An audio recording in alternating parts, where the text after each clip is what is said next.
Okay, good morning, guys. It is Saturday, the 3rd of July 2010. Just going to do the weekly outlook here for the US dollar Swiss franc. Um, this pair is seriously oversold, I would say, at the moment. It's not a term I use very much, but this one really is majorly oversold. Um, just had an absolutely crazy month. Obviously, last month, not last month, month before, up, huge up move, and then straight away, bang, we removed all of that work just in the 1 month. You can see it there on the daily chart. We're still actually waiting here.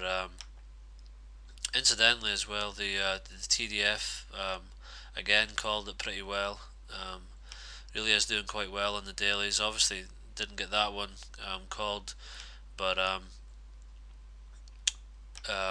mean, actually, if we look back at the stages of this trade here, obviously at the break of the bat, fine, you can get a TDF sell set up because you're looking for a move down anyway. Um, look to see something similar maybe in pound dollar going forward if we do break the bat on pound dollar.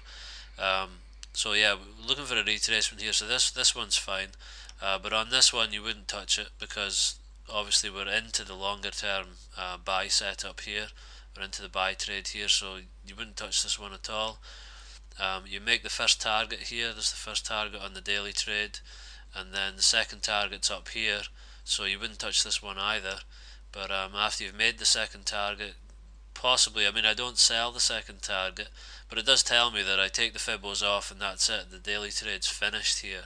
So where do we go next? So a TDF sell setup at this stage would actually be quite good. I was still away at this point, so I mean, I wouldn't be looking to get involved in this really though. Um, on a full sort of daily basis, again, for most of us, you're talking 250 pips risk, probably slightly more than that. And okay, I mean the reward is still good on this one here. Rewards 450 initially, and then if you want to hold more. But to get in with 3 or 4 units on this size of position is pretty hard for most of us. I know. So yeah, but just to kind of point out, it's caught the top again. We're seeing a lot of that on this daily charts with the TDF setups. They're really powerful. Right, so back to this anyway. We're majorly oversold, like I say. We've broken the lower bat support, so we're bearish now on the daily chart. We're coming really close now to being bearish on the weekly as well. We're getting down to the TDST support and the bat are both around about the same kind of area, quite similar to the Aussie dollar on the daily that we're looking at the moment. So I mean, what we'd be looking for here now on this pair, ideally, and that would also go along with the pound Swiss franc scenario here, is that we do get down and break this weekly bat support level, and possibly just bounce from there. That would be a bounce off the TDST, which is fine, and then make a thrust bar or two, and then head lower from there. So yeah, looking at the similar kind of thing as we're seeing on the pound Swiss franc. So Thursday's bar, big bearish thrust bar. So the high there at 788 is really the only kind of level that we would look to maybe buy off if it was removed to the close. But I think at this point I wouldn't really want to do that anymore. When we initially broke the bat, we were making nice small bearish thrusts. We were marking them off. So if we'd have made a removal of this bar here, or even possibly this one, that would have been a thrust bar, a TDF thrust bar. So I would have had a wee go at buying the high of this candle if we'd have broken that one. Closed above it. I'd have taken a wee go at buying that one, get a few pips on the sort of bear squeeze higher. But now the whole scenario of looking to buy would be gone. I wouldn't try to do that anymore. To remove this high to the close now is going to be a big ask. I'm expecting it to happen, but I wouldn't expect it to go a hell of a lot further than that once we do remove that level. So what I'll be doing now is looking for some bullish thrust bars, marking off their lows, and wait until they're removed to the close, and then looking to sell them. Basically the same as what we're seeing on pound Swiss franc. So I'm hoping we're going to see that this week. But at the same time, I wouldn't mind if we came down and took out this level first before we see any kind of bounce.